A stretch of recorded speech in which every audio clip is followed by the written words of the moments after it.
So, what are your impressions of Australian politics? What you've been seeing recently? I know you're planning on speaking a bit about Fatima payment and stuff like that in your speech later today.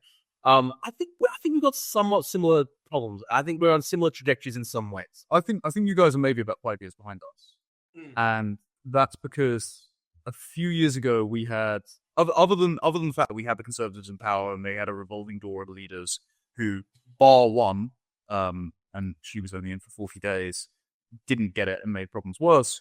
You guys have took the leadership back. I've been trying to ask a bunch of politicians and the like. I spoke to a senator earlier today, but I can't remember her name for the life of me. Jacinta Price, though? No, I know Jacinta. Blonde Lehman, she's currently ring solid. But she's in the opposition at the moment. Infrastructure minister. I know they're not. Yeah. But I was asking her this, and they were just saying like the Liberals and the Conservatives don't really want to be in coalition together. There's a big divide in that party. Yeah, and the Liberals, I mean, Peter Dutton was frankly an embarrassment at the last election. Like, he could have walked away with it, but instead he chose to prostrate himself before a Hindu temple and promised more Indian school funds. It is very interesting because the Liberals make such a big play for the Indian vote and migrant votes, but they were the stat that Costa Marks actually said on the Drew Pavlich show was 85% voted for Labour. Yeah, and this is what Jacinta pointed out, and now she's been banished to the backbenches. Yes. You know, I feel like printing her and Pauline Hanson a right too soon t-shirt. You know what's really funny? So that Costa Marks statistic, he came on the Drew Pavlich show, which we're in right now, and we just had a debate about migration, and just had that like nonchalantly. He just nonchalantly was like, "Oh yeah, it's 85%." And she was like, like, can you sort of get that's a really crazy stat. And then it went immediately viral. I think Jordan Knight shared it.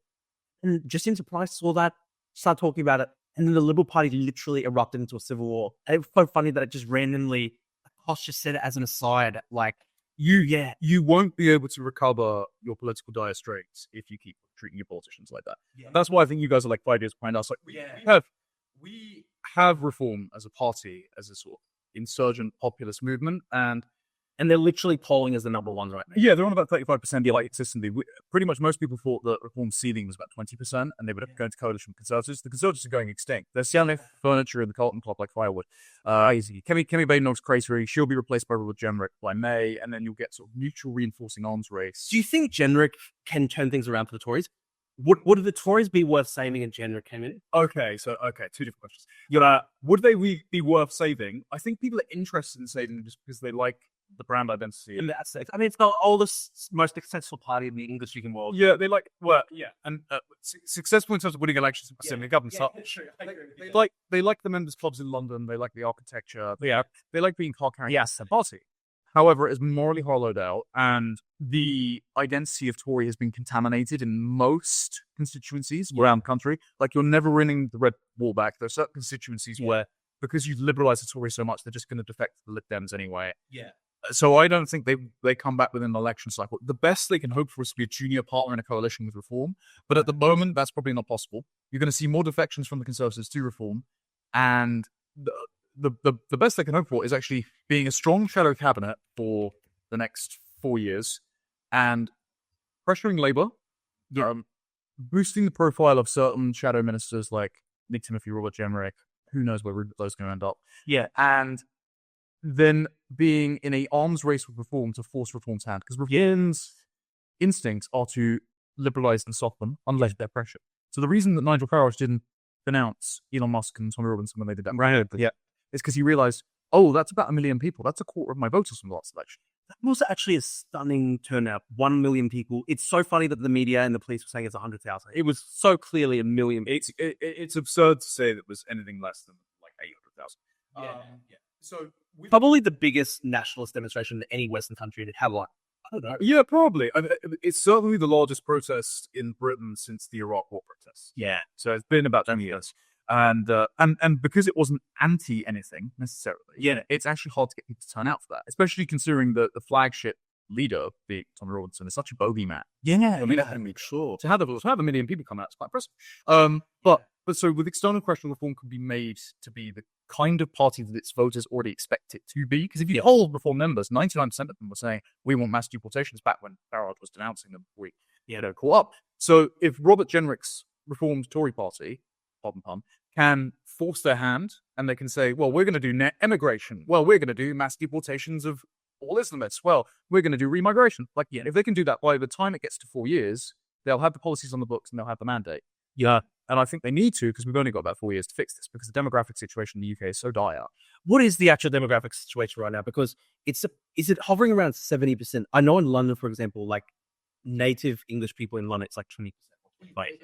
That's right. So in 2021 census, before the Boris wave of like 1 million third worlders, English people were only a third of the majority of their great cities like London, Leicester, Luton, Bradford, Birmingham.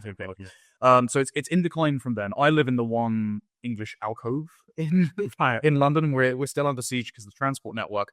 As far as the demographic situation, officially the population is about 68 million. It's definitely a lot more than that. I read somewhere that the SIM cards operating in Britain is like 82 million. Same with the sewage, same with the supermarkets saying how many here they're servicing is something like 80 million. We've got at least 2 million illegal migrants because in 2017, they estimated it was 1.2 million illegal visa overstays. Ever since then, we've had 200,000 detected crossing in boats, a bunch more in lorries, and then obviously more visa overstays because they stopped checking it after 1997. Like, Blair abolished exit checks because he was just like, oh, I guess they're just going to all leave as like ramp up migration. So we've got millions of illegals. Also, I've got friends that run sort of data analytics who understand it's a whole lot better than I do. They have said that because in the last census there are lots of people who don't speak English, they didn't answer it. It's the same with how Muslim households can exploit postal voting, just in the inverse. There was one area, I think it was West London, where there was like a 30% trans population, and people were like, what? That's impossible. True, 30%. And it's because the Muslim households didn't understand the sex and gender question because they didn't speak English. So people sort of stumbled upon an area where all of the census data was just fraudulent. So there's probably a massive amount of people in the country that we just don't register. 80 million is crazy. If it's like literally 12 million above. We were actually looking at census data in Australia. The last census is 2021. And even then, you had really incredible statistics like almost like a majority of Australians have at least like one parent born outside the country, which is a crazy statistic. And that was in 2021. And we've had essentially a Boris wave since then. It's really funny because I remember in British politics, people would talk about, we want the Australian-based system where you have skills-based, points-based. It's not like that at all. There was actually a recent study by Australian National University, ANU, that just 12% of new migrants arriving in Australia from offshore are skilled migrants. Yeah, we have less than 5%. So 95% of our visas every year go to non-net taxpayers. The upper 5% are estimated likely. Every single person that is not a net taxpayer costs at least £465,000 by the age of retirement. That's it. So if they reach the age of 80, it's something like 600,000. That's like 800,000 Australian dollars. That's a massive amount. And that's about 1 million people every single year, predominantly from the third world, because after Brexit was passed through, they removed caps on student and worker visas. Yes. They went against the advice of even the Pro-Migration and Migration Advisory Committee, Quango, and they said, we're going to have health and social care visas, and we're going to have dependent visas for health and social care workers. So they're already paid by the taxpayer. The dependents don't have to work. So that led to Nigerians being outnumbered 2-1, Ghanaians outnumbered 4-1, and Zimbabweans, RIP Rhodesia, 10-1 in terms of their dependents. So for every healthcare worker, they bring over 10 family members. And then that's crazy. They gave out 70,000 healthcare visas, but it only filled 17,000 vacancies. So they took the visa and then just disappeared into the system. Wow. And went like straight on welfare or when did a delivery jobbers. There was a study that showed that I think parent reunion visas in Australia, the average parent will cost the taxpayer net like 400,000 Australian dollars, and that was like 20 years old. That statistic, including inflation, it's probably now 600,000 or something like that.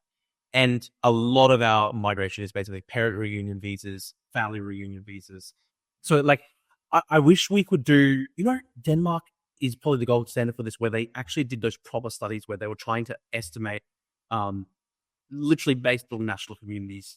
Oh, the win that. Yeah, that graph. Yes. And even the economists saw that graph and they had to basically admit that it's a disaster.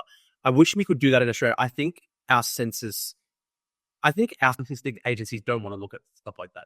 And there was a recent thing where they actually wanted to remove a part of the census about ethnicity. Right. Which is like really disturbing to me. Like, what's it? Let me actually find that. I think it was census.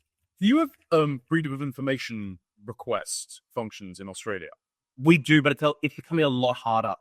So this is an article by Ahmed Yusuf for ABC News. Good Australian name. Great. So the ABS won't be asking about ethnicity at the next census. Why do some experts say it's important? Beautiful stuff. Oh, that's great by Ahmed Yusuf. If you go to the ABC, they've literally got a whole section on their website called multiculturalism. Look at it right now. Meet the migrants who make this small country town fight. This is just like Radio Rwanda style. Let me actually put one up on the screen.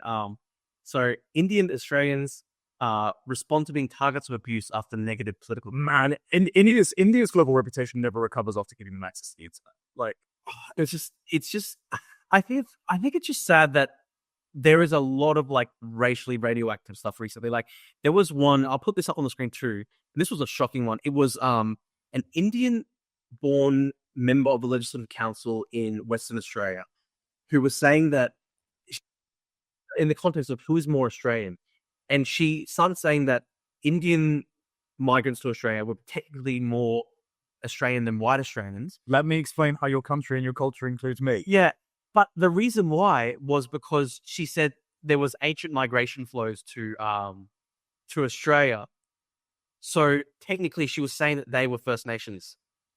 That is this the First Nations is a Canadian concept, as we know. It's like sort of important. Australian, and how do we define that?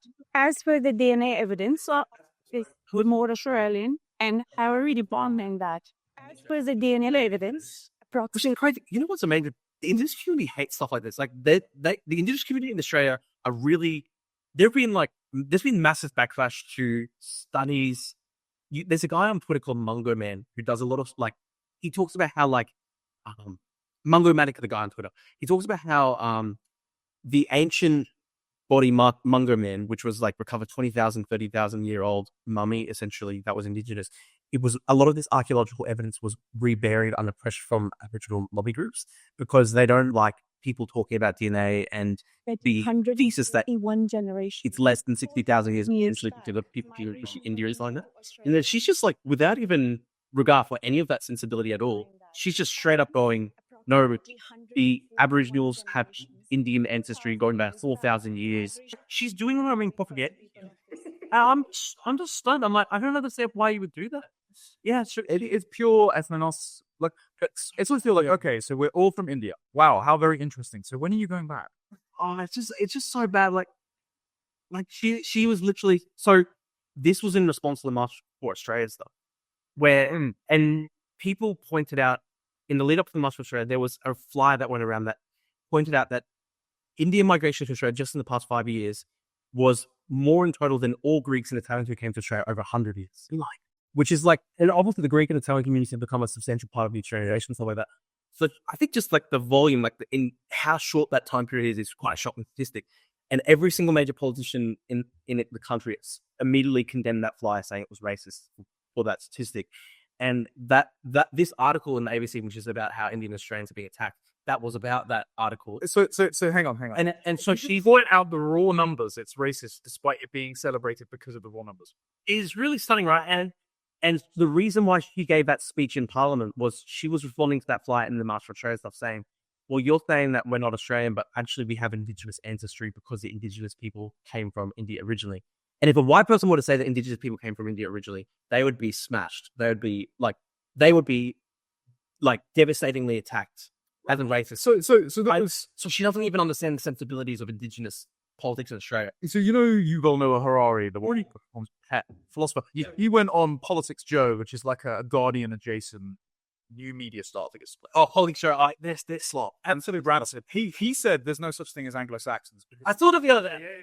And if you go onto the Atlantic about 2 years ago, or it might have been a year ago, he did an interview about reclaiming Zionism and saying that we need to champion the right of Israel to have its statehood to protect the Jewish people. And it's like, okay, you wouldn't say that because the Jewish people are a mixture of various tribes, that therefore they don't exist as a people, their identity was destroyed in exile, and so they have no right to a state. So to say the same thing about the English, this tradition is demented. It's like saying there's no such thing as a cake because there's eggs, there's flour, there's milk, there's butter. So I guess your cake just doesn't exist anymore, right? You're just eating composite ingredients. Therefore, we can just add, oil and fish and toads to it. Like, No thanks. I want to bring this up because this reminds me. So there's this guy called Abel Rizvi, right? I'm so glad I found the exact tweet. So I'll put this on the screen for people. So Abel Rizvi was the head of Australia's migration program from 1995 to 2007. And he's an Indian man from, I think, of Muslim background. And we were talking, he's like a massive proponent of like basically open borders migration. And he basically does non-stop rate replacement theory posting. And he was telling me that no one in the UK now worries about Normans, Anglo-Saxons, Celts, Britons because they all assimilate. That's like, dude, that was a process of 1,000 years. That was a process of 1,000 years as a result of invasion. It's like, so you understand what you're doing? Like, that's not true for multiple reasons. So number 8, the Norman conquests only ever left a less than 5% genetic group. it's a really small. It was just a replacement of the elite governing class, and so a legal and cultural revolution, not a demographic revolution. Yeah. And demographic revolutions are by definition irreversible. Like the reason the Hungarians could bounce back from communist rule is because it was only economic and cultural replacement. Yeah, it was still the same people that had the same cultural memory that could provide it. So the idea that's totally BS. Also, we for 1,000 years were 90% the same people. The only people that we had in terms of migrants in that time were the Jews, but then expelled and then brought back by Cromwell. A few thousand French Huguenots, which is basically just like getting the ferry over. It's a really small community as well. Like, and they're Christians, and they literally intermarry. And per the classical model of assimilation, yes, they interbred. So unless you're going to top-down force British women and men to have relationships and children with foreigners who were never invited there in the first place, so unless you're going to do forced Islamic marriage, it's not going to happen. Like, this is not the organic desire of the people who have voted against it in every election since 1970. because the reality is the demographic change in Britain for the last 20 years is literally the largest rate of migration in the entire history of British arts. Yeah. Literally, like, and I make the same point with Australia too, because one of the main arguments that leftists make against like white Australians not wanting to be like demographically displaced, one of the main arguments they make is like, oh, well, you displaced the indigenous Australians, so it's stolen land, therefore you have no claim to a country. And the thing is, like, what they don't realize though is the current rate of migration just last year, I think it was like 500,000 net in Australia, which is, we've got a population of 27 million. Yep. So You're adding like 2 to 3% of your population. yeah, exactly. And what I made this point, it's the largest rate of migration in the entire 60,000 year habitation of the Australian continent, going back even in indigenous times. Even when the British came to Australia, it was never 500,000 a year. So they complain about the displacement of indigenous peoples, and then their like response is like, let's displace them more. Yep. Because there was another statistic that my friend came up with, a really smart young conservative guy called John Mainland who went to Oxford, and he said that like based on current birth rates, in about 50 years, the indigenous population of Australia will probably end up being around 10%. But based on the current rate of migration in Australia, they're going to go down to like 1%. So they're getting demographically displaced too. With this argument that like, well, you displaced the indigenous Australians, so that justifies infinity further displacement forever. Why does that make sense? It doesn't make any sense. It's the same battle the Black Americans last election were having with their Democrat leaders who in New York and Chicago were putting up illegal migrants in hotels at their expense and giving them work, but they were saying, well, number one, that's for us. So, it was a war of Gibbs. But it's also the fact that, okay, there are heritage Australians, there are heritage Americans without whom their countries would not exist. They're descended from settlers. Yeah, they make up the spiritual, ideological backbone of the country. Yeah. Fine. But you also have these other populations. In Australia's case, it's the indigenous Aboriginals. In America's case, it's the descendants of black slaves who, through a process of ethnogenesis or heritage, are intrinsic to the land and the nation. Look, I personally see African Americans as intrinsic to America. Yeah, they're Americans even if they didn't participate in the founding. It's like 400 years of history in the country. Exactly. Yeah. And so, even though there are ethnic strikes between black and white Americans, they're both still Americans, technically identifiably culturally. Yeah. To which the government owes its loyalty. So, if you are importing millions of Hispanics for cheap labor purposes, or to demographically gerrymander the vote in Arizona and Texas, You're displacing them too. You're displacing them too. Exactly. And so the same thing's happening in Australia.